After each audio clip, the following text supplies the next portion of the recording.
Hello, this is Greg Allison, Galactic Greg, is coming to you live here on the wee hours at 1:11 a.m. Central Standard Time on the 30th of December 22. And I'm going to be talking to you a little about moon water, moon water from the sun. Well, partially, at least the hydrogen content. So we're going to talk about that in just a second. We are live. Believe it or not, at this hour, I'm expecting a few people to come in the house here and join because we've just had live sessions on my Green Gregs and my Silverhead News channel. But it took me a few minutes to kind of spool things up here. So I hope I didn't lose too many people. And this late process of spooling things up, I assume I'll have some West Coast and international people watching, I hope. So I'm right now dialing this up on my laptop here, my other laptop, to see who's in the house. Now I'm videotaping this from a laptop, so my video quality is kind of down in the drink because I don't have a really good camera here. My main computer is in the shop, so my apologies for that. Why in the world is it doing that? That is not what I want to say. I don't like when it tries to open things in a player. I'm trying to open it proper and watch the chat room. There we go. Well, we got 11 in the house. Very good. So we got people in the house watching. That's good. Now, I may not go as much detail on live videos on this stuff as I would if I had, was doing this as uploaded video, but we're going to cover this to a degree here. So what's happened, guys, I am going to do a share. I'm going to cover a couple of little things. We're also going to look at some weather stuff like we do sometimes, space weather, and a few other things, because we are a live session. And for those that don't know, most of my live audience that follows me here, we're family. We really are a family. So, guys, this science content comes from the Chinese lander called the Chang'e 5. Hope I'm saying that correctly. I am not Chinese, but that's as best as all of us in some. Yeah, she's over on the East Coast, by the way. Few days old, new days old way says all us in some name that can't even talk tonight. Insomniacs, or something close to that, are present. Or there are some West Coast people who it's not as late. It's only 1:13. God knows I've done a lot later videos, but we're not going to go long tonight, guys. Howdy, y'all, Galactic Swivelheads. Hey, Matterman, how you doing? Anyway, so the sun has a solar wind. The solar wind is primarily hydrogen. It's got hydrogen and it's got the isotope like deuterium. Deuterium is the helium. So you get both of these coming out of the sun. Well, hydrogen is what you use to make water. Hydrogen and oxygen. Lunar soil or lunar regolith, it's not really soil, it's pulverized rock, which tends to be jagged and kind of nasty, but it's highly rich in oxygen content. So it's long been suggested that might be possible that this solar wind impinging in the rock could chemically react if it hits it hard enough with some of the oxygen in the rock to actually make water. And that if you were going along and processing a lot of these lunar, what they call fines, which is the small particles, the dust among the regolith, that you might actually pick up a fair bit of water as a side product of the production process. Well, this Chinese Chang'e 5 has actually verified this. I first learned about this idea reading The High Frontier, written by Gerard K. O'Neill, who was suggesting ways that we might colonize space by mining the moon. And one of the things that's most precious in space is water. And it was also suggesting we might find water in the polar areas where the craters are permanently shattered. And from the satellites that orbited the moon, we're beginning to see that now. The Apollo missions didn't see that, but the Apollo missions went to the driest, hottest part of the moon. As you can see from this photograph here of the moon, the yellow points are where the Apollo missions landed. The Chang'e 5 landed at a mid-level latitude. These high levels is where you'd find ice in the craters. But what Chang'e found was indeed there are evidence of hydrogen and deuterium both in the lunar finds. They're finding it there. They're finding this stuff in there. And of course, they took back 17 samples from Chang'e 17 samples. And what they found is when they scooped this stuff, they weren't really scooping that deep. They really think that, of course, if you're not that deep, the sun's going to turn around and bake the the hydrogen back up. But based on the higher content of hydrogen found at these mid-level latitudes versus where basically the tropics of the moon, where all the Apollo landing is taking place, that it suggests that there indeed should be lunar water. If you dig just a little bit deeper, that's what they're expecting. Just a little bit deeper, they would expect, and they've done some analysis, which seems to indicate that it's reasonable to expect a fair content of water. I did a video on this channel maybe a couple of years ago where it was suggested that, shown that there actually is water inside some of the lunar glasses. Yeah, the lunar surface got a lot of glass on it, and they have actually found some water in that content. Basically, a comet hits the moon, and it sprays all this stuff up, all the rock, and it gets vaporized, and then it re-solidifies. As it's re-solidified, it's captured some of the water from the comet that hit, and it's crashing back on the moon. Kind of like T-kites, except T-kites that form on Earth are re-entering through the atmosphere, and are shaped like tears on cause of the atmospheric drag. On the moon, it would be more circular, and you would find scads of this stuff because there's so much silicon on the surface of the moon. Now, guys like Doug Vogt and what's his name over in Suspicious Observers will be telling you that, oh, well, we went to the moon to look for all those glasses because that's proof the stuff's being streamed out of the sun when we have the what do you call them, the micronovas.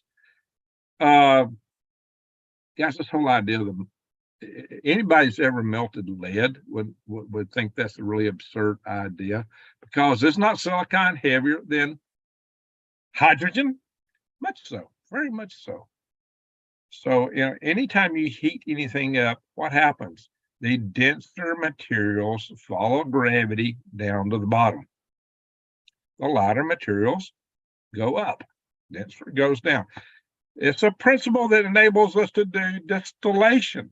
It's the principle that allows us to make oil, manufacture all these things that we manufacture through distillation processes. The heavier stuff don't crust up on the top. It's the lighter stuff, the light stuff. Silicon is not lighter than hydrogen. This whole idea that the surface of the sun is going to crust up with silicon, explain to me how that works. Just how is that supposed to work? Never get notifications. I'm starting to hear that, Chabo. I'm glad you're here. And I'm glad you're here. How does that work? Just give me show me how that works. I need to see this. I have melted lead and other things, and you got all kind of factories, you know, refineries distilling petroleum products. Yeah, the lighter stuff goes to the top. The heavier stuff goes zoop to the bottom. That's the way it works. Kind of like coupling lead and silver. Yeah, with bone. There you go, Matterman. Mine is horse issues. Oh, so this whole idea that this glasses are going to be at the top and it's going to be kicked out and cover everything. And we went up there. You know, I know people in Apollo Air. Nobody ever talked about such things. Never heard it. Never heard it. But anyway, but hey, these people make tons of videos and claims, and they get tons of followers and whatever. They're making a lot of money claiming odd stuff, let's say, just things that are rather odd. I'll be charitable. Challenge. Unsubscribe and subscribe every few videos. Wow, man, that's what you got to do. Strange. Yeah, what's the no wonder there about New Days? Oh, my horse issues.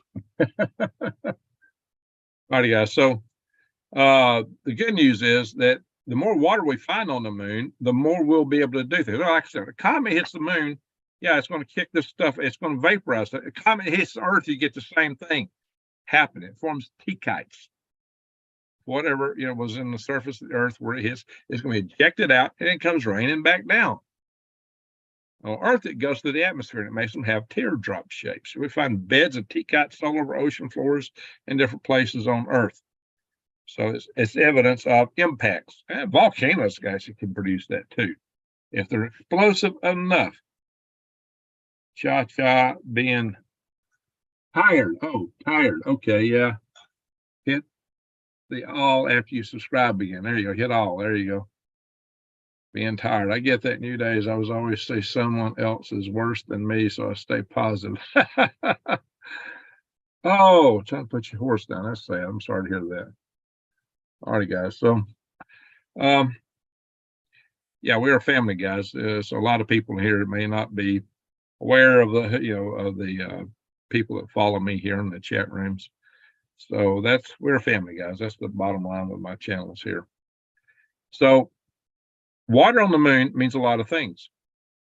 It can be processed and launched into space with a mass driver at far lower cost than anything you can launch from Earth. Far lower cost than even SpaceX can launch stuff from Earth, using a linear electric motor known as a mass driver. The problem with a mass driver is it can also be weaponized, and if China gets to the moon first and builds one of these, it could totally dominate planet. They could own Earth if they're the only ones up there. I will go into that in a future video. I've been promising this for some time. I've just not had time to produce it. I got part of the PowerPoint charts done. I got the calculations done. I just need to convert the calculations into PowerPoint before I lose my sheet with all that written on it. I hope I don't lose it first. So that's going to be the challenge. I got so many things I'm juggling, guys. It makes my life rather interesting. But in any event, this is a really good finding. We've suspected this would be the case from years and years and years ago. Like I said, Gerard Kilnell was one of the guys that brought it to my attention when I was reading this stuff back in the 70s in his book, The High Frontier. Now, this is nothing new. And but it's exciting because it may mean more water on the moon. Water on the moon can be used for astronauts to drink. It can be used for producing stuff in your, especially there's a lot of oxygen in the lunar regolith. So you can have air to breathe. You can grow food, and oxygen and hydrogen make great rocket fuel. So, or maybe even products for fusion. The deuterium on the moon may be what we'd use for tritium. If I'm tritium, maybe we could use this helium-3 is what they're really looking for. And they believe helium-3 is all in this lunar regolith too, coming from the solar wind. And helium-3 is what China actually found that in some of the minerals on the surface of the moon.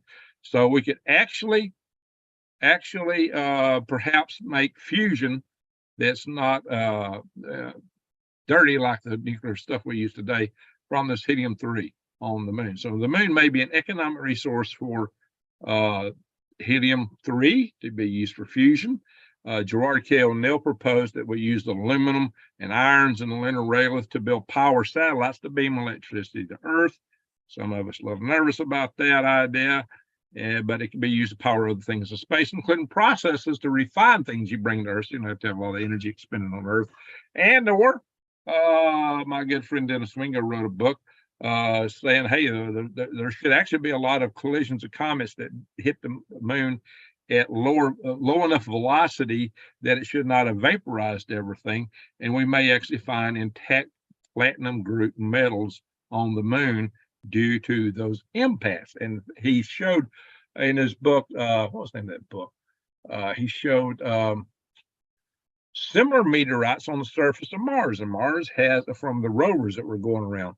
Given that it's entirely possible you can find them on the moon because the moon has less gravity than Mars and no atmosphere. So it's reasonable that some of these things could have impacted the moon based on that. I got a copy of this book. Dennis is an old friend of mine from college, by the way, Dennis Wingo. He wrote that book, Skyfall, maybe? No, what was the name of that book? Oh, shoot. I'll dig it out later.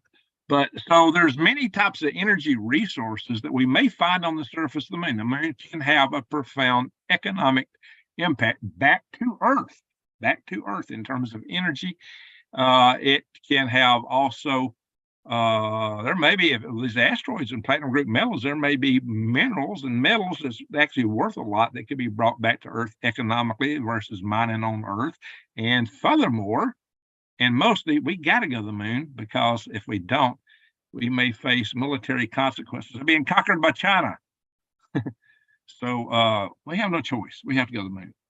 So sad about Sean. Oh, you cried all Saturday. That's sorry. I'm sorry to hear that. Yeah, Sean has had a prepper channel, North Shore Preparedness. He passed away, and that is very sad. And a lot of us followed him, and we knew he was sick and followed him for some time. That was a sad thing. I'm reading this out of the chat room, guys. So, kind of getting back into this water thing.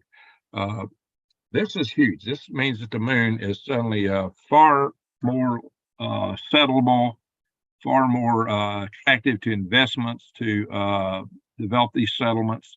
It's probably going to have to be done by the private sector just because of the money involved, but they also got to be able to make a return on what they do to make it work. The original Moon Treaty would have stymied that. It would have really stopped it from happening. Some of us in the days of the All-Five Society fought that Moon Treaty, being one of them, and we kept the United States from being signatory to it. Imagine that.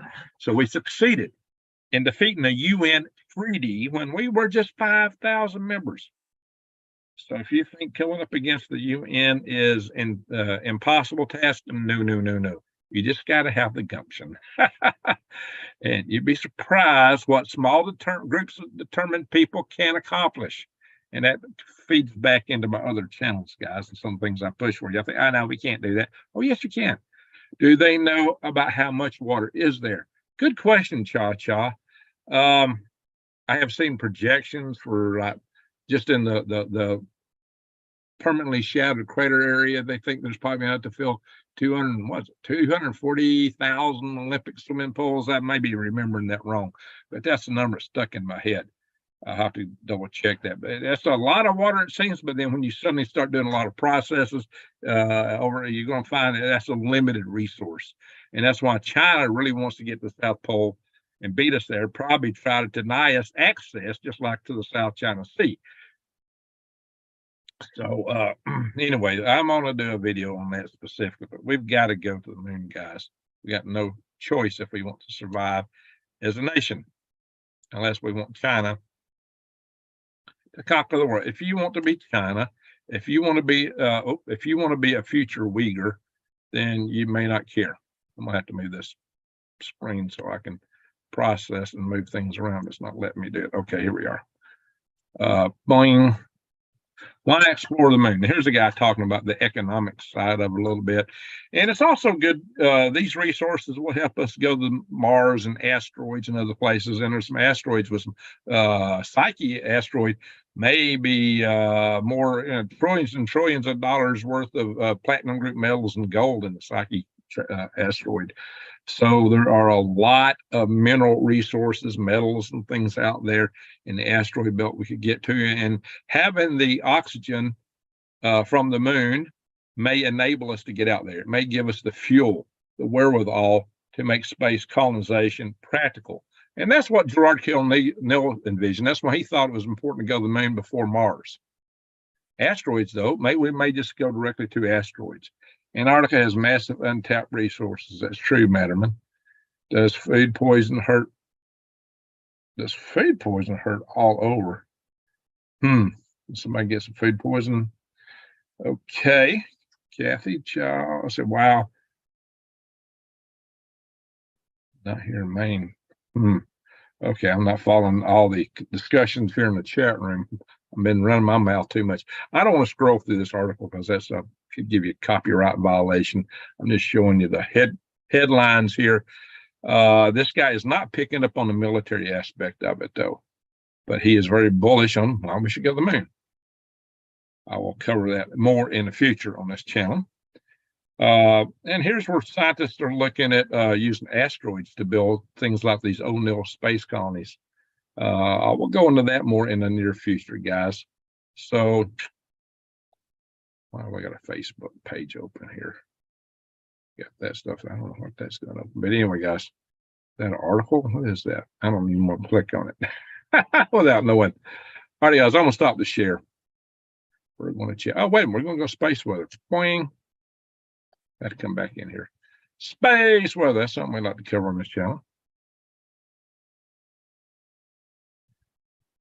I can tell that my screen is not showing you as much when I got scrunched down like this.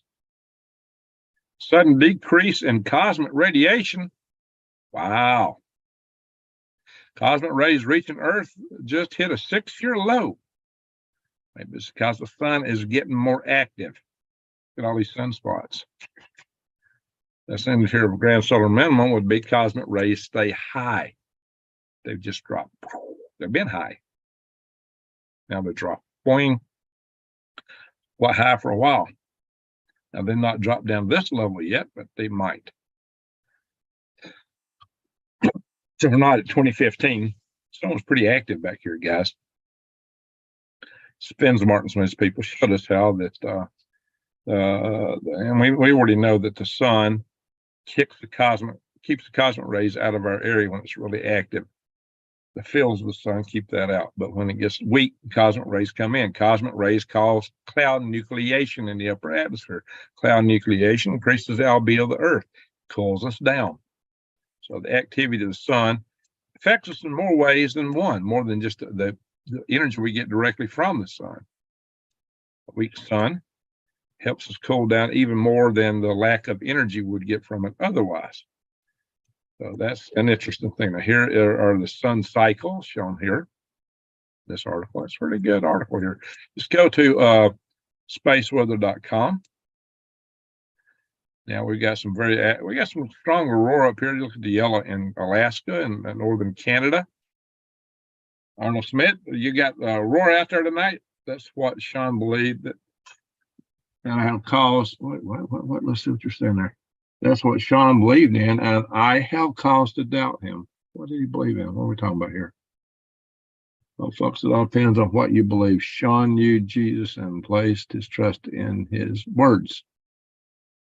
He's prepared. Now he's asleep. Okay.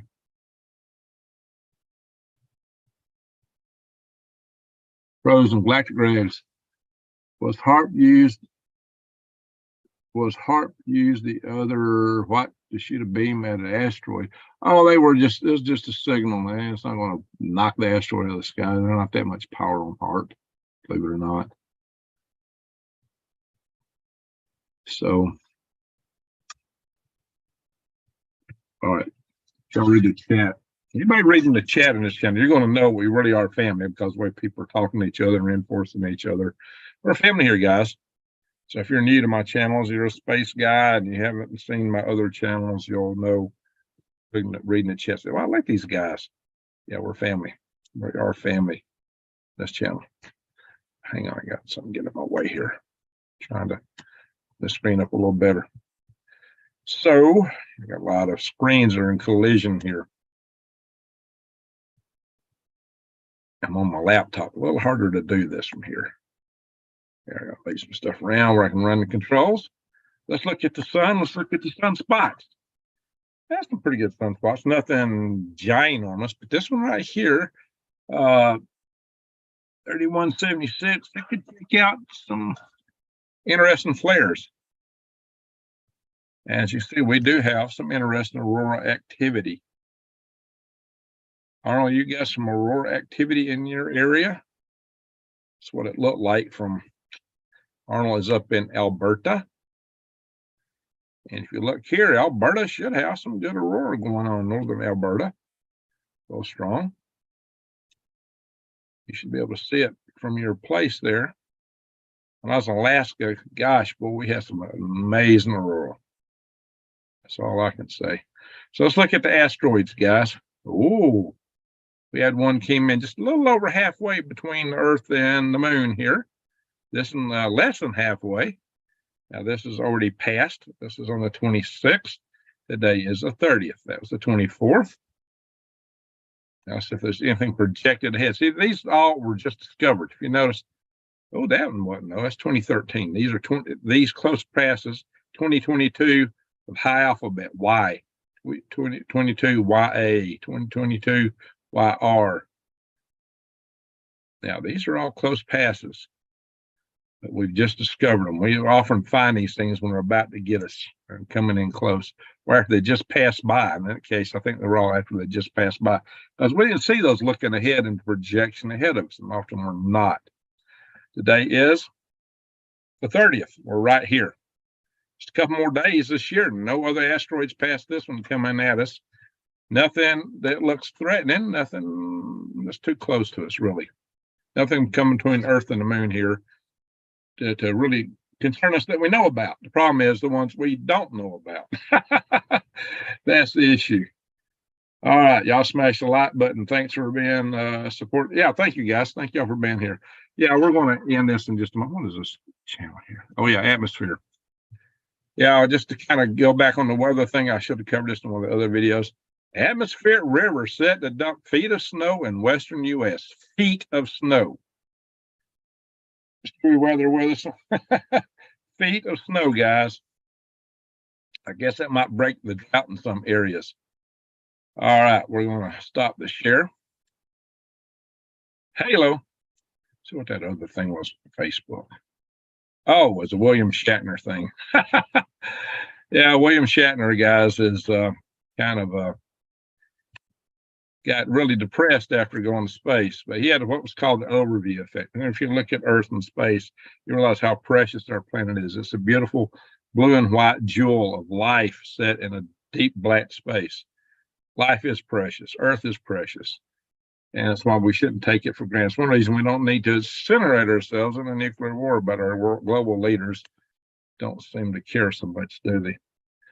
So we should send them all to space so they can get that overview effect. Shouldn't be allowed to lead a country unless you go into space now. That'll be a new requirement, especially with the Starship come along, if they can manage to fly this thing safely, repeatedly, like they had hoped to. That's a big challenge, guys, in and of itself. Alrighty, folks. It's kind of late. See, we come Alberta. Yeah, okay. Spell check. Lacombe, Alberta. Is that your town? I have to check it out. Said about 3 people died in a storm. Oh yeah, we got to be ready for these storms, guys. Guys, Mama Nature's calling me. We're gonna have to run. Been here through quite a few videos. I've been drinking a lot of coffee to stay awake, and it's talking to me. It's beginning to shout my name rather loud. So, guys, thank y'all for watching. And with that, I'm going to say take care. Let's pray for each other, our friends or family. You know who the usual people are we are concerned about. So with that, I'll say thank y'all for watching, and